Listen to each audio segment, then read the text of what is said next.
Afternoon, everybody. Welcome to Solo ReacTalk. This afternoon, I am going to be reacting to the Badab War Part 3, the Secession Crisis, Warhammer 40k lore made on the Oculus Imperia YouTube channel. If you guys want to check out my previous reaction to the other Badab War parts, remember that the playlist card for my Warhammer 40k content created by YouTube's reaction playlist card is going to be at the top right here. Just click on it and be able to access the other parts of the Badab War. If you guys want to check out the original video as well as the Oculus Imperia YouTube channel, remember that the links are in the description below. Okay, yes, now part 2 of the Badab War. Let me say this, Luft Huron is desperate. He needs the attention of the High Lords of Terra. The High Lords of Terra are focused on many other pressing issues that the Imperium of Man has to deal with. Luft Huron needs the political clout. He needs the political will from the High Lords of Terra for them to support his actions in the Maelstrom Zone. He does not have any of that. So he has decided that he's going to stop paying taxes to the Imperium of Man. He's also decided that he's going to stop giving his supply of gene seeds to the Mechanicus of Mars.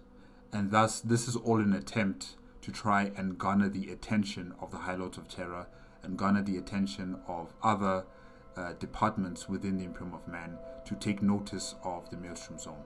Because Luft Huron has been trying to fight off the different factions that exist in the Maelstrom Zone, whether it's part of Chaos, whether they are Xeno races, and he's been trying to push back those threats with his Maelstrom Warders, but it has not been very successful, even with the addition of the Black Templars who helped out.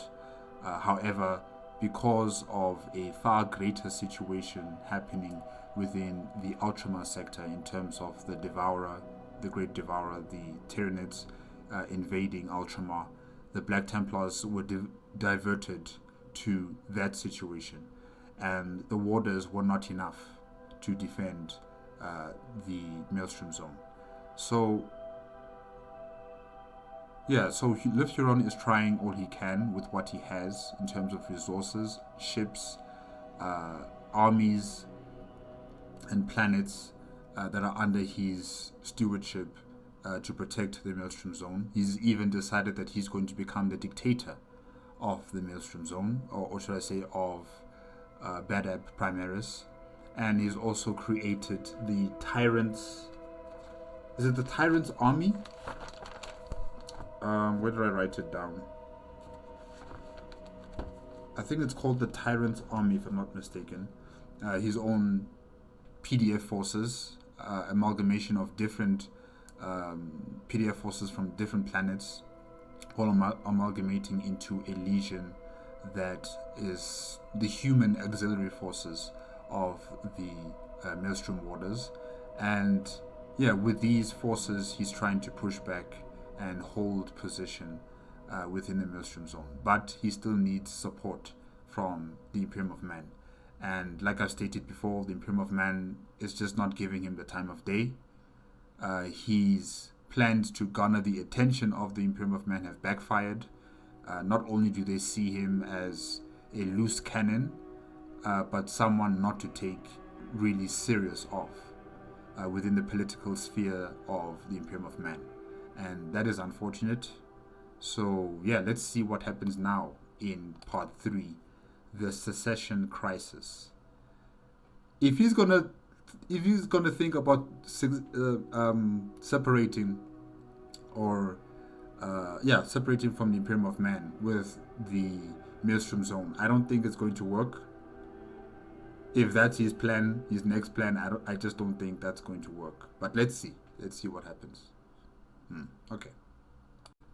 3, 2, 1, go.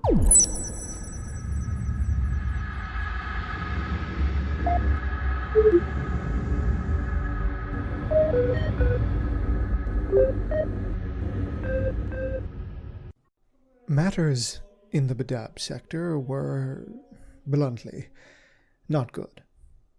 The chapter master of the Astral Claws and self-proclaimed tyrant of Badab, Luft Kuran, was facing a wave of Xenos attacks, piratical raiders, and cult uprisings, all spinning out of the swelling of the maelstrom, while, at his back, the baying of the Administratum and the Carthan shipping cartels grew.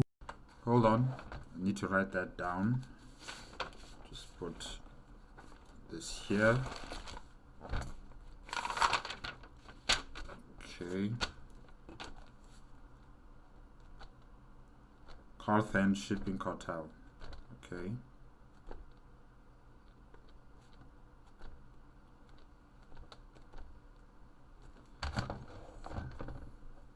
Even louder. The complete cessation of the payment of the imperial tithe, the seizure of the entirety of the sector's resources in the name of its defense. They had infuriated the Carthans, who relied on the steady flow of material from the Maelstrom Zone to not only line their own pockets, but provide boons to their own tithes. The situation was a tinderbox, in dire danger of an open flame. And soon, that flame would be lit. Know then that this is a further record of the Badab War, from the point of the schism to the declaration of the Articles of Just Secession, and the ensuing Red Harbinger crisis. The heavy hand of the Administratum was beginning to ponderously move in the direction of the shipping cartels, and, frantically, they had petitioned the Segmentum court authorities to grant them rights of claim under jurisprudence. Not only that, but clamoring from the Magos Biologus Invigila had finally joined the voices against Huron, with the Adeptus Mechanicus now only realizing that the lack of gene seed shipments from the Astral Claws carried with it no just reason, that the chapter's postponements could not be brooked by any assurances of mere bureaucratic errors, shipping delays, or wartime exigencies. Preliminary word from the court rulings were in the Carthan favor, deeming the actions of Huron in breach of the Lex Imperialis, nominally speaking, although with contingencies requiring more deliberation owing to the often ill-defined reach of the Adeptus Astartes. That's going to be a problem. If there is no defined limit to the powers that are bestowed upon a chapter that has responsibility over a sector or the Maelstrom Zone in totality, that is a problem. Because now people are just going to start writing jurisdictions and laws into existence until someone within the courts says otherwise. And for that, they would also need the political will of the High Lords of Terra or anyone above them in their station as the judiciary. They would need someone who has the political direction on how things should be led. And the fact that, the jurisdiction of the Astartes, or should I say the chapter that is responsible for the Badab sector, is not clearly defined. This is a problem. I wonder why wasn't something like this already dealt with long before. Ignoring the cautionary words of the remaining yet-to-be-ruled-upon decisions, the Carthans and their allies within the Administratum seized upon the opportunity to deliver a strong statement. It is likely that the subsequent attempt of showing force was a move on the Carthans' part more spurred by desperation than actual vindictiveness. If the Carthan shipping cartel has the authority from national government, like directly from Terra, signed and signatured and stamped with approval from the High Lords of Terra, or from, is there a premier or a someone who governs the segmentum, The Ultima Segmentum. Is there someone who governs the Ultima Segmentum? I'm not entirely sure about the political structure of the Imperium of Man when it comes to the civilian government. I'm not sure if there's anyone within a high enough office that governs the entire segmentum, who has responsibility of the entire segmentum. If they can get a written approval or some sort of notice from whoever governs the segmentum Ultima, as well as authority from the national government in terms of the High Lords of Terra, then I think they would have enough authority on the matter that they would supersede any sort of jurisdiction or laws that are within the Maelstrom zone, and thus also the Badab sector.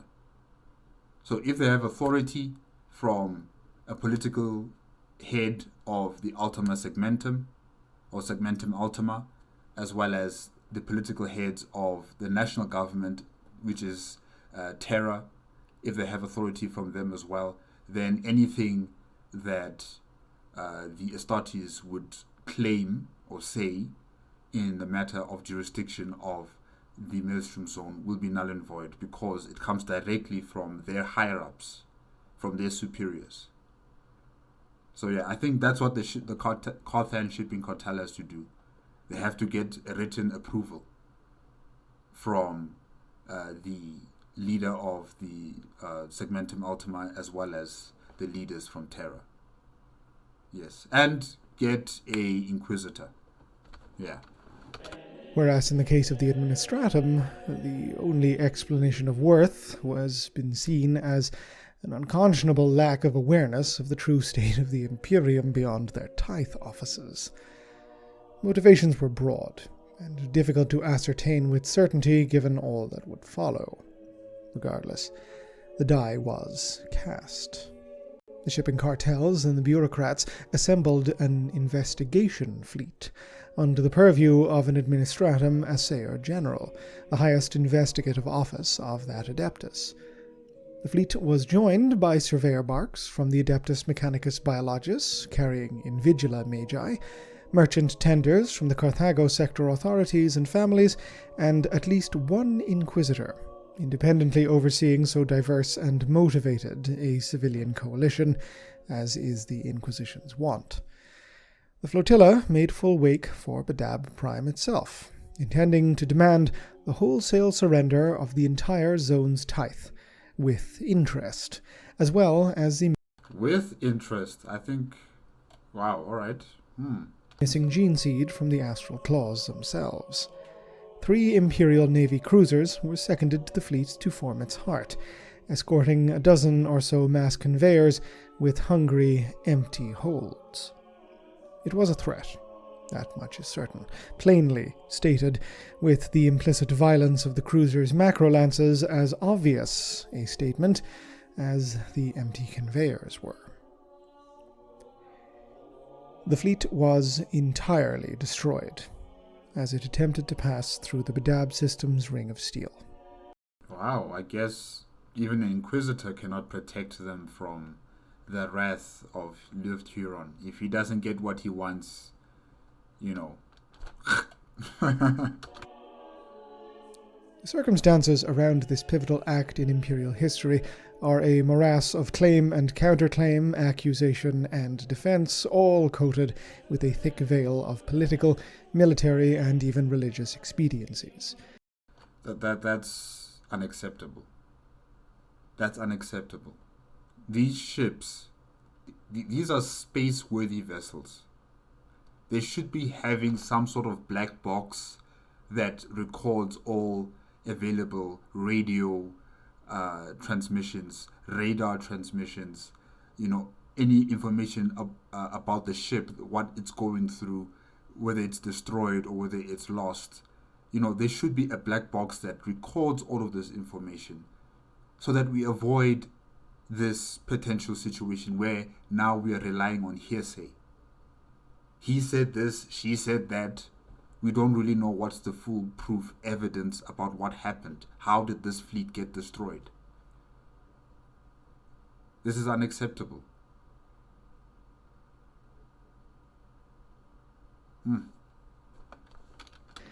They have never been and likely will never be properly explained. What we do know is Clearly someone, or not someone, either Lufthuron wants to suppress this information as much as possible, or we are really truly dealing with incompetent people, especially when it comes to shipbuilding. You guys can create such powerful vessels, but you don't know how to create a black box to make sure that you're able to retrieve information from a ship that's been scuttled or destroyed in battle to figure out what has happened. the grim tally. Not a single ship survived the hurricane of shot and lance and shell, and over 20,000 servants of the throne perished within the void. Fragmented Vox records speak of a tense standoff between system defense monitors and the incoming fleet, with both sides asserting their authorities with rapidly escalating intensity. The Badab Defense Forces asserted the necessity of following proper Maelstrom Zone security protocols. I'm afraid that those protocols are not valid now. If an Inquisitor is here, he supersedes your local laws. He can respect your laws, but if necessary, he can supersede them. And since this entire flotilla comes directly from Terra, I'm assuming they already have that authority from Terra, that they are here to investigate what's going on in the Maelstrom Zone. Yet again, the local laws are being superseded by national government.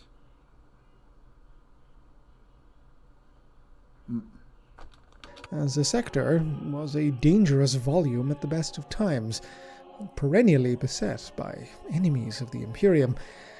But the Tithe Fleet brandished the seal of the Adeptus Terra and the Holy Writ of the Lex Imperialis. And with those seals and writs, they supersede any local laws within the Maelstrom Zone. They had the right of way. They had the jurisdiction. They had the authority to be here. So definitely Lufthuron, I think his forces made the first shot. I think so. Stating that Badab and its tyrant had lost all claims to the shield of laws and protocols when they had reneged on their dues to the throne. Huron himself was adamant that his men had discharged their duties with all possible diligence and righteousness, and allowed the Tithe Fleet plenty of time and warning before hostilities had inevitably, seemingly, broken out. The tyrant, in his own report to the Segmentum Adepta, demurred on the topic of who had fired first, as the scrambled Auspex screeds were inconclusive, and he did not wish to muddy matters with accusations. How did they get scrambled? How? That was very convenient, huh? Although other authorities in Badab did not share their overlord's opinion in this particular matter. Indignation at the incident in the Carthago sector flared into outright fury after the delivery of the chapter master's statements. The Carthan lords were now baying for the open censure of Huron and the Astral Claws, reparations for their dead, and sanctions on all further trade. You know, in a situation like this could have truly been avoided by Lufthuron. You know, he should have tried to play the political game. Or maybe he just doesn't have the patience for political tactness and you know, the game that is played between politicians. Maybe he just doesn't have that sort of finesse about him. I think maybe he's a very forward and direct type of person. If he doesn't get what he wants, he will get it through violence type of situation. But yeah, if I were him, I would really try to play at this situation. I mean, you got the attention of these people who want to investigate what's going on in the Maelstrom Zone. You have the attention of the Carthan shipping cartel. Talk to them. Try to convince them that we need help. You want the resources, we need help.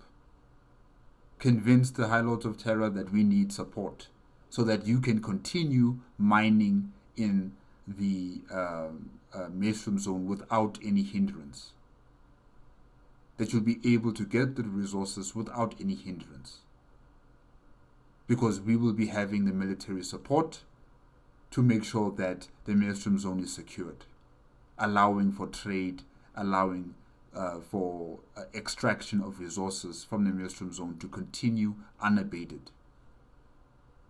But Lufthuron has chosen the nuclear option, destroying the vessels that are bringing this delegation from Terra, withholding taxes, withholding the gene seeds.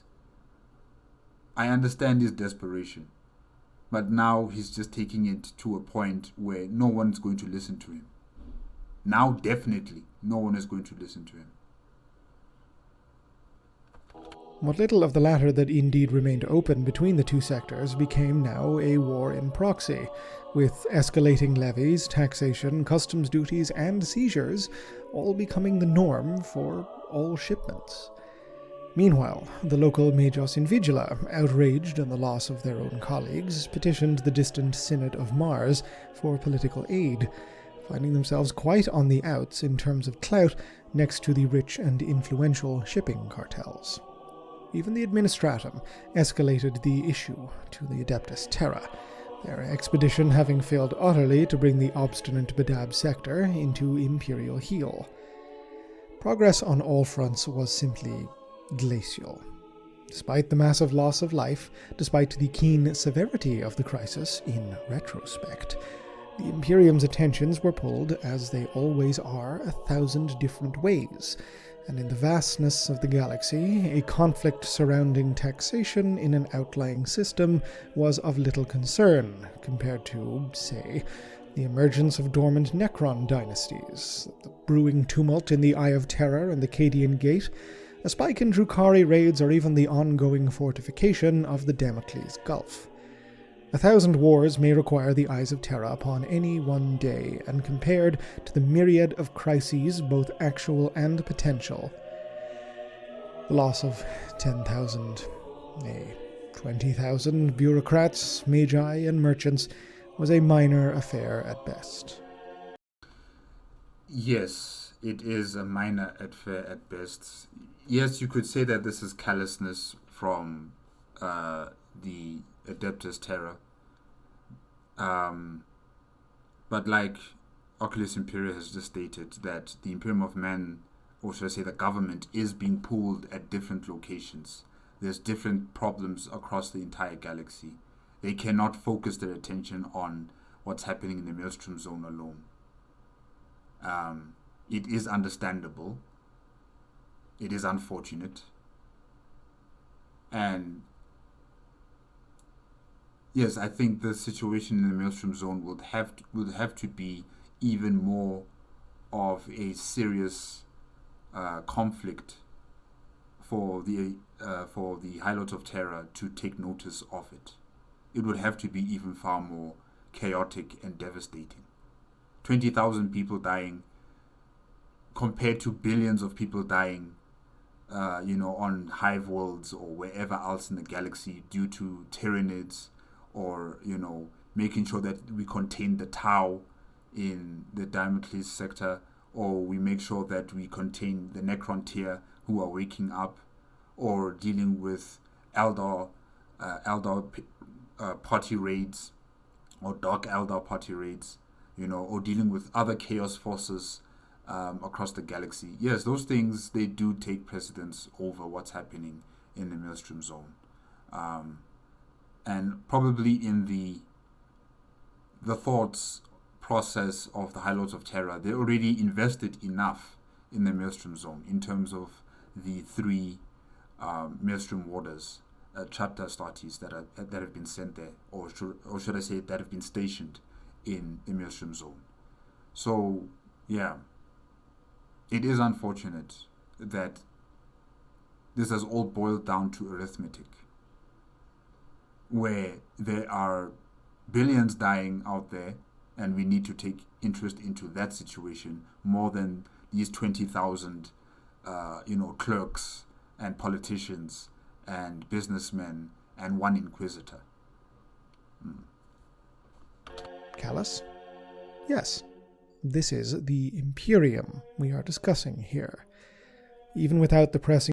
Yeah, when he says it like that, this is the Imperium we're talking about. Concerns of eternal wartime governance, the legal issues involved were muddied by countless special interests and clashes of competing, but nonetheless legitimate authorities. The Adeptus Terra was owed its due, and that a loss of life had occurred under the watch of the Astral Claws was indisputable. But said loss of life had occurred within an active war zone. The Astral Claws remained an Adeptus Astartes chapter in full custodianship of that war zone. The Maelstrom was one of the most lethal volumes of space within the Emperor's borders.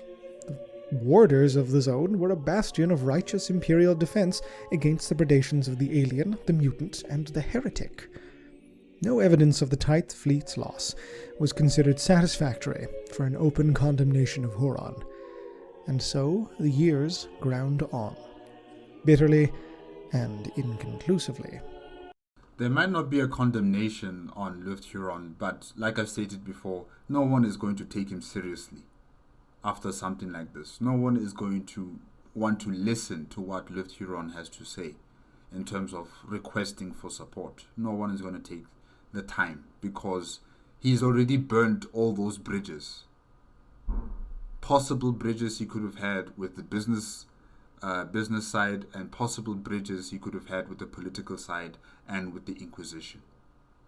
He's burnt all those bridges, and now he's just this island on itself. And yeah, no one's going to take him seriously. A pariah, essentially. As the inertia of the Imperial machine painstakingly inched forward, the Carthan lords remained subjected to their tithe obligations by the Segmentum Administratum, who, for lack of any other options, returned to levying Terra's dues with customary heavy-handedness. In desperation, they dispatched 2 more tithe fleets to Badab over the course of 3 years, under the same auspices as the first, but with far less interdepartmental cooperation. If he shot down the first flotilla fleet, what makes them think that these 3 cartel fleets are going to be any different? Yeah, this cartel is desperate. Really, they are desperate.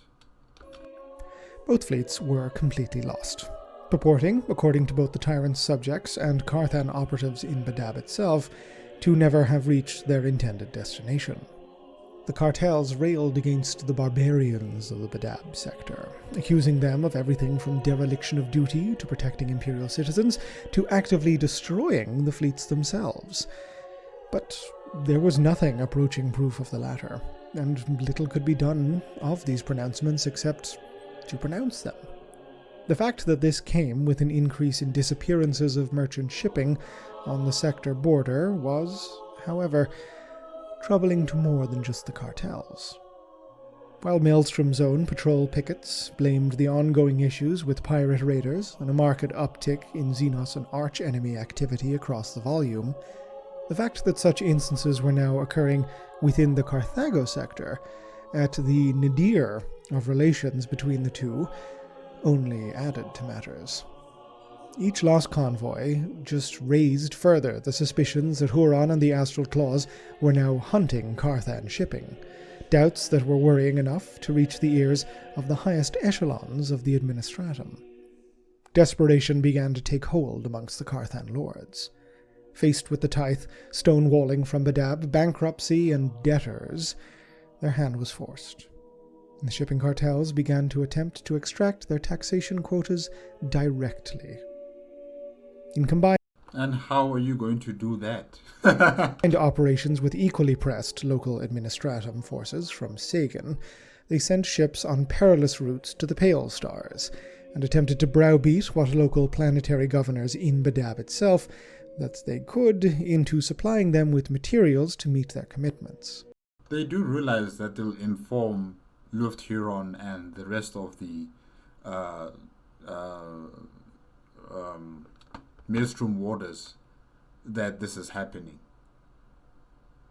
And they will start attacking them as soon as they enter into the vicinity of the Pale Stars. Okay, good luck. By 903 M41, agents at the behest of the Carthans were now upon Holy Terra itself, spreading word to any member of the Senatorum they could find of the moral corruption, treachery, and vainglorious pride of the tyrant of Badab. Segmentum authorities, swayed now by what little influence the Carthan and their Adepta allies could wield, now pressed the High Lords as well. You see, this is something Left Huron should have been doing. This shipping company, this cartel, they insisted, they made sure that they would talk to each and every single official capable of listening to their plea over and over and over again until the Segmentum authorities decided that, okay, you know what, this is a serious problem. Let's head up to, Adeptus Terra, to the High Lords of Terra. This is the political and bureaucratic process that Left Huron should have attended or attempted to do, instead of just giving up and deciding that I'm going to use the nuclear option and stop my taxes, stop the gene seed requisition, and stop trade with sectors that are close to the Badab sector, destroy the flotillas. He took the nuclear option all the time when he should have been taking the political option. Yes, it's slow, but it's far better than what he's doing right now, this quick, easy option of shock and awe tactics with politicians. It just doesn't work. You just create more enemies.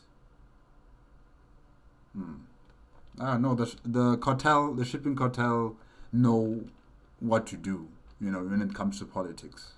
Definitely. Until, finally, word came from within Badab itself. Just as the clamoring of the merchants, the bureaucrats, and the magi had reached its zenith, as centuries of tension had finally reached an apex, Huron spoke with words that would ultimately shake the foundations of the Imperium. The Articles of Just Secession is a chapter. The Articles of Just Secession. Wow. Okay. Let me write that down.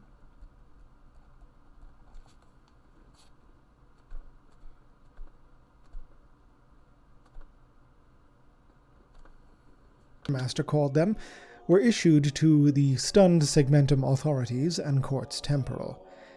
They were explicitly designed to state the Maelstrom Zone's position from that date. The volume would no longer fulfill the demanded tithe obligations to neighboring sectors, in perpetuity. Under whose authority? Who decides that? You? Left Huron. But because, the jurisdiction is not clearly defined when it comes to Astartes becoming wardens of a sector, I guess, like I've stated before, you can say whatever he wants now, because it's not clearly defined where his powers begin and where they stop. Shocking. The articles were a response to, and I quote from their records, many grievous insults, presumptions, and denials of the Emperor given rights of the Adeptus Astartes by the false and wayward servants of the Administratum, the Carthan Lords, and their allies. The demands of all parties named therein were to no longer be given Maelstrom Zone recognition under the Lex, declared void, as were obligations to defend them. That being said, the articles did take care to fully reaffirm the Maelstrom Warders' commitments to defending the Imperium from the enemies of humanity, only that they will now be doing so under their own judgment, free from the corrupt interference of those who claim to serve him, but seek instead their own glory and greed. It's laughable. I'm not going to lie to you, Left Huron. This is bold and stupid at the same time. This is bold and stupid at the same time. Because you can't have your cake and eat it. You can't have your cake and eat it at the same time like this. You can't bar the functions of the state from performing their duties in the Maelstrom Zone and yet still say that we are defending the Maelstrom Zone under the name of the Imperium of Man and the Emperor of Mankind, or the God Emperor of Mankind. You can't say that. You can't say that. Because the authority you have was bestowed upon you by the High Lords of Terra. And the High Lords of Terra are the de facto, heads of state of the Imperium of Man. Their government departments, or should I say the government departments under their authority, have the duty to perform their duties on making sure that your Maelstrom Zone is adhering to whatever is necessary for the continuation and the function of the state in terms of collecting taxes, in terms of making sure that businesses are able to continue trade within the Maelstrom Zone. Yours was purely meant for security purposes. You were not meant to interfere into state or public affairs. But because, the laws that govern a chapter are not clearly defined, we are in this mess. But what I'm saying is that what you have stated here is just not going to work. Because these are the words of a traitor. These are the words of the traitor. And I think the High Lords of Terra will also see it that way. Because not only are you bringing, their authority into disrepute as the High Lords of Terra, but you're also bringing your own authority within the Maelstrom Zone into disrepute. And the people who have the last word in anything that deals with the Imperium of Man, it is the High Lords of Terra. It's not you. You do not have the power or the authority to declare that you are seceding and these particular groups are not allowed to come into the Maelstrom Zone. You don't have that power. Good luck. As legal precedent, the articles cited the original founding documents of the Maelstrom Warders themselves, as well as Adeptus Astartes rights and principles that guaranteed chapter independence from a plethora of imperial regulatory measures. Chapter independence, yes, but it does not combine with the Maelstrom Zone or with the Badab sector. Your chapter independence is secured, but it does not involve the planets and the sector. It just doesn't. The articles concluded with both a reassertion of this historic Astartes sovereignty and calls for an investigation into the shipping cartels and local administratum branches to root out a rotting corruption amongst those who pledged to serve the throne, but were content to let others bleed in its defense. Who is going to listen to you when you say something like that? Who? After what you've said in the beginning about the secession, who's going to adhere to the words of someone who is cutting away or who wants to cut away from the Imperium of Man and its functions? Like I said, Liv Huron, you can't have your cake and eat it. Documents presented by Huron were not the sole sanction of the Astral Clause, but were in fact co-signed by the chapter masters of their fellow Maelstrom Warders, the Mantis Warriors, and the Lamenters. Needless to say, the articles were akin to a frag grenade thrown into a reactor core. But it may surprise acolytes to learn, despite how incendiary they may seem, the response to them was far from immediate. While any just imperial citizen, upon reading them now and having a modicum of knowledge of the events that were to come, may be shocked and horrified, It should be noted that, as with so many points upon the escalating curve of this crisis, the wheels of imperial rule were slow to turn and even more ponderous to react. Little was done in the immediate aftermath of the issuing of the Articles of Just Secession, as the courts temporal received them as yet another chapter in the ongoing legal feud between sectors Badab and Carthago, Astartes and Imperial Citizen. They may have been shocked and surprised, but once that had worn off, it became just another footnote. However, as the legal luminaries of the segmentum hummed and hawed and debated and discoursed, imperial shipping lanes on the edges of the Maelstrom Zone began to become subject to higher-than-normal disappearances, blamed, of course, on Xenos pirates. However, these reports were soon joined by other, more disturbing ones. Worlds beholden to both the Carthan cartels and the administratum within the zone suddenly went dark, sending out fragmented communiques screaming of attacks committed by Astartes forces. Horrified by the losses they were now yet still enduring, and telling the few imperial government outlets that would listen that they were under full assault by the Emperor's own Adeptus Astartes, the Carthans rushed petitions for military support to the Segmentum Departamento Munitorum and naval command echelons at Port Riza. In both cases, their demands were outright refused, with both organs of the imperial military utterly unconcerned with the muling of merchant shippers who they saw as being inconsequential players in an internal dispute. There is, of course, one glaring example of an imperial organization that the Carthan lords did not implore or invoke: the Holy Ordos of the Inquisition. While, yes, a rather glaring omission in their grand tour of solicitous claims, one must understand, to the majority of the Imperium, the Inquisition is to never become involved in one's dealing if one can help it. Inquisitors are as diverse a collection of characters, ideologies, and zealotries as any group of humanity is. One can never be sure just what aspect they may be on the receiving end of. True. I mean, there's different groupings within the Inquisition, and when you think that they'll be here to help you, in the end, they'll probably arrest you for some sort of reason. Maybe you've committed some sort of corruption or some sort of heresy. So yeah, it's very risky to get the attention of the Inquisition. We all strive for justice and for truth.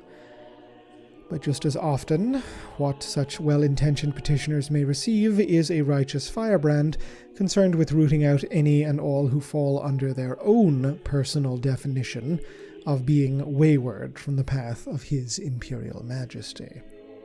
Invoking the Inquisition is the most dangerous game one can play within the borders of this Imperium. That the Carthans were squaring up against 3 Astartes chapters and did not seem to even consider it, well, that should tell you all you need to know. Even if their records of trade had been spotless, and one highly doubts this was the case, all too often the Inquisition is adept at finding treachery in the most surprising of places. This all being said, records from the time show that, even without the calls of the cartels, the Ordos were nonetheless keeping a weather eye on the developing situation. I mean, one of their own was killed in the first flotilla that went to investigate what's happening. So yeah, definitely their interest in what's happening there is also noted. And of course, after what Lufthuren has done right now by declaring his secession, in terms of making sure that no other organization or department of the Adeptus Terra is allowed to enter into the Maelstrom Zone. That is a threat. That is a threat. The Court Temple, I'm not sure what's going on with them. Why are they taking so long for something like this? Something that is bringing their government into disrepute. I don't know why they're taking so much time about it, but At least you can see or hear from Oculus Imperia that the Inquisition is taking note of this. And probably there are some agents there already, watching developments in the Maelstrom Zone. The authorities were mostly occupied with a variety of investigations and military engagements across the segmentum, and as such were content for now to merely passively observe, as it must be remembered that at this point in the schism, there was nothing in the way of evidence of either heresy, treachery, or the taint at play. Okay. So maybe I am jumping the gun there. I thought maybe they would take a far more interested note about what's happening there.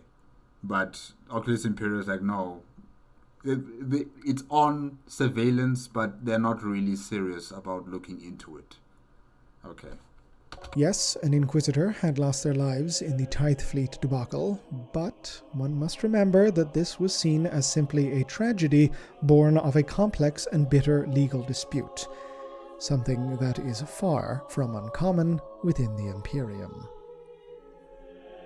At the end of their tether, bereft of options and with coffers empty, the Carthan Lords now took steps to mobilize for war, if for nothing else than to defend what remained of its shipping with a show of force against hated Badab. They sent like 3 fleets to the Badab sector, and all 3 fleets were destroyed. They still have more vessels that they're going to commit to now a conflict with the Maelstrom Warders. Wow. This cartel is very rich, very well-resourced. The Secession had pushed the Carthago sector to the brink of economic collapse.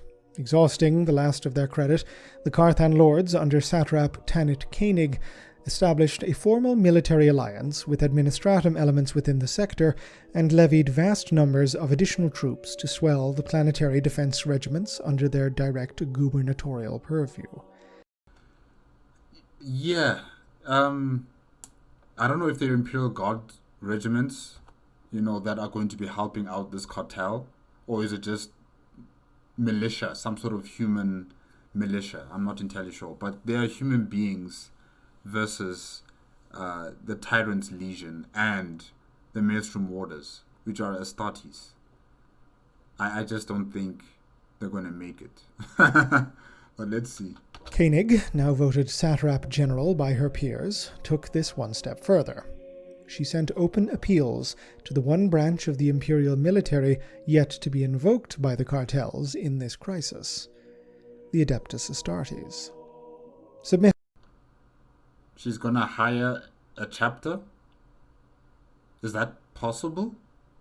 For inquisitorial questioning in the aftermath of this whole affair, Koenig professed her reasoning at the time was rooted in the belief that only an Astartes force could provide sufficient military opposition to another. The Emperor's Angels of Death were, of course, superlative and unique, a law, as the previous decades had amply shown the Carthans, unto themselves. The implication in enlisting the aid of other Space Marines was not to provoke an actual open conflict, she assured her interrogators, but merely to provide one adamantine bulwark against the encroachment of tyrannical Huron.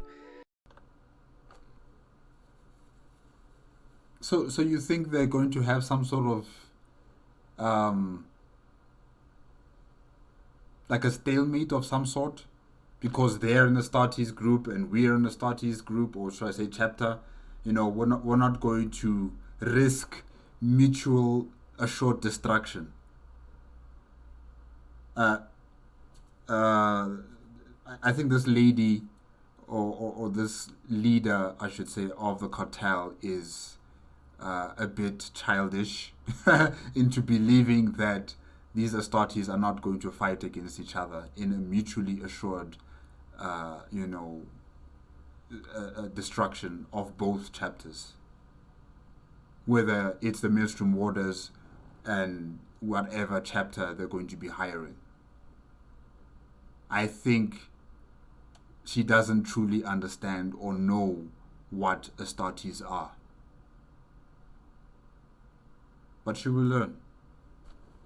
At best, she claimed, escalating the conflict in this manner would lead to a plateauing of tensions, a standoff where both sides feared mutually assured destruction.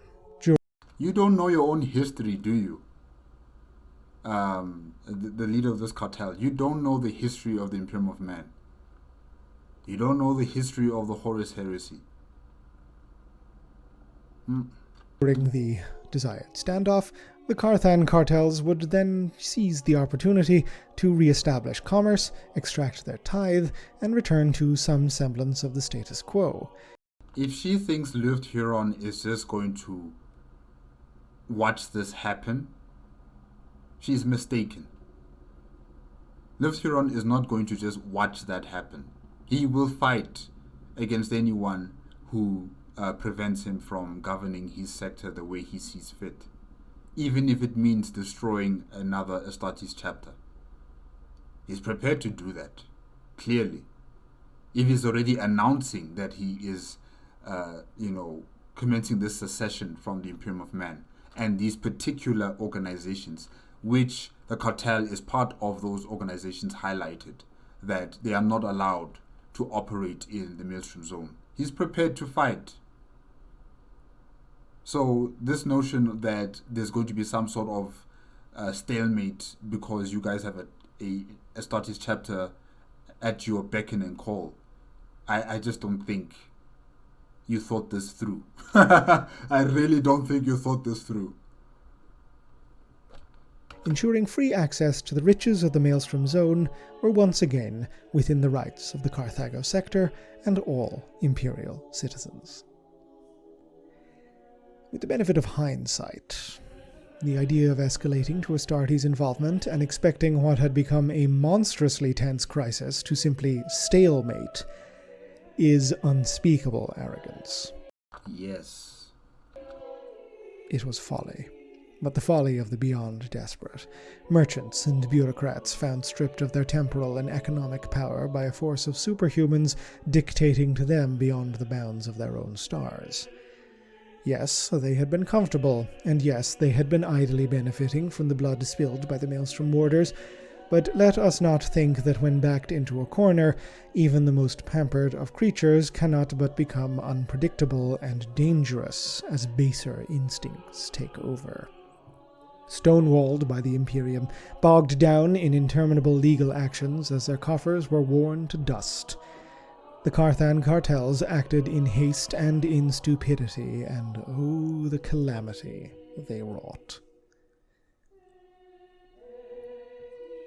The Firehawks chapter of the Adeptus Astartes. Oh, Firehawks. Nice name.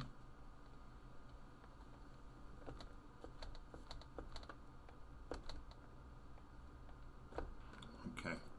Answered Satrap Koenig's call. A bellicose collection of space marines, if ever there was one, the Carthans had millennia-old ties with the fleet-based chapter, having provided them succor, anchor, and resupply at highly discounted rates at the cartel dockyards in orbit of Sidon Ultra. So they owe each other. Okay. In exchange for which, the Hawks had often come to the aid of the merchant clans during times of piratical Xenos raids. The relationship was an old one, little utilized, yes, but invoking it spoke of the desperation the Carthan lords were no doubt feeling at this point. So it's like a favor. It's not like services rendered and, you're being paid for your services. They're not paying the Firehawks for this service in terms of defending their shipping as they enter into the Maelstrom Zone. This is a favor. Ah, okay. Because I was wondering, is it really possible to hire an Astartes chapter if you are rich enough, if you have influential people, someone who's not part of the government, a private business, a consortium, would have, the capability of hiring Astartes for some sort of mission. I just didn't think that was possible, but now I'm hearing that this is actually just a favor for a favor. They've helped each other in the before, so they're just helping each other again right now. But this is not like a payment for services rendered. Okay. Additionally, the warlike reputation that the chapter held was doubtlessly factored into their decisions. The Carthans no doubt hoped that Huron and the Warders would be cowed to have such potential opponents. At the direct request of the satrap, the chapter elements made full wake for the shipping lanes of the zone, with the intent on investigating the disappearances of Imperial vessels therein. One such ship, the Red Harbinger, breached the boundaries of the Endymion cluster in 350-904 M41, a volume of space under the purview of the Mantis warriors. Outraged at what they saw as unwarranted encroachment on their sovereign territory, remember, acolytes, that the Mantis warriors had also signed the Articles of Just Secession, they immediately dispatched their own strike cruisers to intercept. A tense chase led to the Harbinger finding itself surrounded in the Galen system, where increasingly aggressive communiques were traded between the two chapters as the Mantis warriors demanded the Hawks stand down and submit to boarding and inspection. If ever there were a pair of Astartes forces to meet in opposition, whose characters were least suitable to an amiable conclusion, it were these. Proud, stubborn, and quick to anger on both sides, the situation escalated to just base insults, until, provoked into rage, the Mantis warrior ships opened fire on the intruders, crippling the Firehawk cruiser before launching a full-scale boarding action. Despite the engine loss rendering it dead in the void, the Harbinger was still an Astartes battle cruiser with a full complement of Marines who were now far beyond the reach of diplomacy. Casualties on both sides were horrendous, as history has taught us that all Astartes on Astartes conflict are. Only 20 Firehawks survived to be captured, but the sacrifice of their battle brothers allowed an astropathic communion to be sent to their chapter, informing them of the treachery of the Mantis warriors and the grievous losses the chapter had now sustained. Oh, hey. Finally, the first shots had been fired. Astartes' blood had been shed by fellow Astartes. Acolytes may balk at this account, for I know many have in the past. When studying the unfolding conflict in Badab, they are oft heard remark, "How could this have happened? Surely some must have seen it coming." I'm sure you, diligent student of the truth as I hope you are, have the same questions. I would hope that, in parsing the sad and unfolding tale of the crisis so far, you will have seen how at every turn, none involved were even cognizant of just how dire it was going to become. All too often throughout history, and not just Imperial history, has this been the case. A demagogue leader rises, authoritarian in his tendencies, open in his declarations of intent, and indeed all too often has this figure not been curtailed. For those who should ordinarily oppose such aims cannot fathom the truth in his words, instead choosing to believe in a comfortable world where systems put in place ages before shall ultimately constrain. The Badab schism was the result of imperial indolence, inertia, and carelessness, of a lack of attention paid to issues pressing and immediate simply because others were deemed, well, more pressing and immediate. I mean, the moment Lift Huron announced this secession, it should have sent off alarm bells. It should have sent off alarm bells. I mean, this is a direct threat to the authority of the Imperium of Man. It's a direct threat. The Imperium's very macrostructure allows all too readily for such situations to emerge, with the hopes that, ultimately, they play out in a way beneficial to the overall empire, if not for the personages and powers involved. The kindling of the Badab conflict is one stoked by the very system it was born of, a rising sequence of crises precipitated by bullishness, greed, and pride. Upon the next time we meet, I shall outline the beginnings of the Civil War itself, but, as always, until then, Ave Imperator, Gloria in Excelsis Terra. This video and this channel were made possible thanks to the very kind donations and support from my Patreon subscribers. If you'd like to help support the channel, head on over to patreon.com/Oculus Imperia. If you'd like to receive more updates about the channel and any future videos, you can contact me or follow me on Twitter at Oculus Imperia. Otherwise, please like, subscribe, comment, let me know your feedback, and as ever, thank you very much for watching.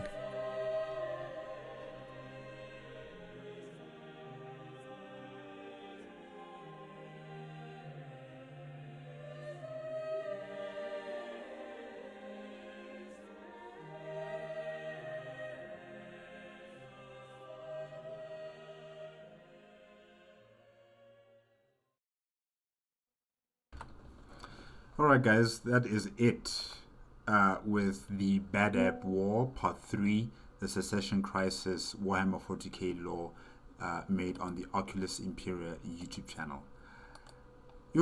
Wow. Yeah, it's just gone from bad to worse times 2. Really, this is just unbelievable. What's happening here? The breakdown of state cohesion, if I can say that, the breakdown of law and order, the breakdown of communication between a region of the Imperium of Man and the capital, or the state, the capital of the Imperium of Man, is just, it's sad. It's unbelievable, and it's just sad how these very powerful and important leaders of the Imperium of Man don't really appreciate the type of responsibility they have in terms of making sure that the Imperium of Man is stable in terms of governance. When a small pocket or a region of your empire is telling you that we're not going to pay taxes, we're not going to adhere to the rules and the laws that govern the Imperium of Man, we are not going to obey any of your departments in terms of adhering to what is requested of us, and we are not going to cooperate with any sort of investigation, we're not going to cooperate with the Inquisition, we're not going to cooperate with any organization that you send over to the what is it called again? The not the Badab sector, but the Maelstrom Zone. Yes, the Maelstrom Zone. When someone says something like that, that is a threat. That is a threat to the stability of the empire, because other people start looking at what the Maelstrom Zone is doing, and there'll be someone foolish enough to think that they can do the same, and that would create divisions and chaos within the Imperium of Man, where other regional lords or people who have responsibility over a sector, even a segmentum, they might just decide, you know what, we're going to go with our by ourselves because the High Lords of Terra are not listening to us. When a sector or when a leader does something like this, you must show them as an example to everybody else that if you cross the line, if you do something similar to what Lufthuron is doing, we will deal with you personally. But the Imperium of Man, or should I say the High Lords of Terra, are not taking that seriously. And even the judiciary, they're not taking this seriously enough. The fact that their authority is being challenged. Yes, the Maelstrom Zone is a small little pocket, part of Ultima Segmentum. But any sort of sedition should be trampled before it becomes an even far greater threat. And in terms of the Carthan shipping cartel, they tried everything they could Politically, they tried everything. They went through all the doors. They went through all the bureaucratic processes to get the attention of the High Lords of Terra. It's just that the civilian government doesn't have the same sort of power that the military government has. The military government, in terms of the chapters, the Astartes, their jurisdiction is not clearly defined. They are independent, but even in their independence, they're even within their independent jurisdiction, it is not clearly defined how far does it go, and that is a problem. So no matter how far the cartel went in terms of canvassing for support, it doesn't matter, because the Astartes of the Maelstrom Zone can do whatever they want, as long as they say that it's in the protection of the Imperium of Man. It's unfortunate that this is how it is in the Imperium of Man. This mixture and confusion about jurisdiction and which government has the last say over the other. In our real world, majority of governments across the world, it is the civilian government that has the last word and say in our governments, or in our states, sovereign states. It's the civilian government. It's not the military. The military takes command from the civilian government. But in the Imperium of Man's situation, the civilian government is actually lower than the military government. Because remember, there's two governments here. There's those who belong to the military, that they have their own power, they have their own authority. And then there are those who belong to the civilian government that have their own power and authority, and they must be at the beckoning and call of the military government. Because you could say that the Imperium of Man is some sort of a military junta. So it's a confusion. You go through the proper processes in trying to resolve the situation, but a military official or a military commander or someone belonging to the chapters of Astartes can just come in there and say, no, we're going to do it my way, and there's nothing you can do about it. And the High Lords of Terra, or whoever else who is having a high official status, is going to side with the military government and not with the civilian, because they are the angels of death. They are the protectors of humanity. They are loyal. And you would be considered as a second-class citizen compared to an Astartes or anyone else belonging to the different military organizations of the Imperium of Man. You would be considered as a second-class citizen to their importance and their authority. So yeah, it's a confusing mess of power and authority within the Imperium of Man. But at the end of it all, the High Lords of Terra, clearly they need to be briefed on what's going on in the Maelstrom Zone. They need to be briefed on what's going on there and understand and realize that you cannot just wait for it to resolve itself. It's not going to resolve itself. Now, chapters are coming in on this matter. The Firehawk chapter is coming in and messing up with the Maelstrom Warders. Astartes fighting Astartes. The Firehawks have now become the proxy of the cartel, of the Carthan shipping cartel.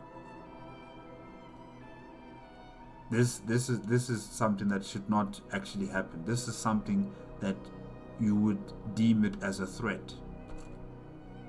because your loyal Astartes are fighting amongst each other.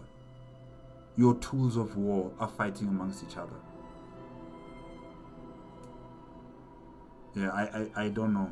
I don't know with the High Lords of Terra. I don't know what else do they need in terms of evidence to witness or to understand that this is going to be a serious problem. Now the entire Firehawk, is it Firehawks? Yes, Firehawks chapter is going to be invested in what's happening in the Maelstrom Zone. Then you have the Mantis, you have the Lamentus, you have the Astral Claws fighting with the Firehawks. It's going to be a mess. It's going to be a mess. Wow. I can't wait to see what happens in the next part. I cannot wait to see, what Luftiron going to do, what are the High Lords of Terra going to do. Probably still not going to do anything. They will sit on this until the fire really gets hot. Yeah. And then they'll start moving. Probably. We'll see. Alright guys. Yeah, that is it. That is it for today. Remember, if you want to check out the original video as well as Oculus Imperia's YouTube channel, the links are going to be in the description below. If you like my reaction, please give it a like, comment, and subscribe to my channel. Click on the notification bell if you want to be up to date with my latest videos, and I'll see you guys hopefully next week. Okay?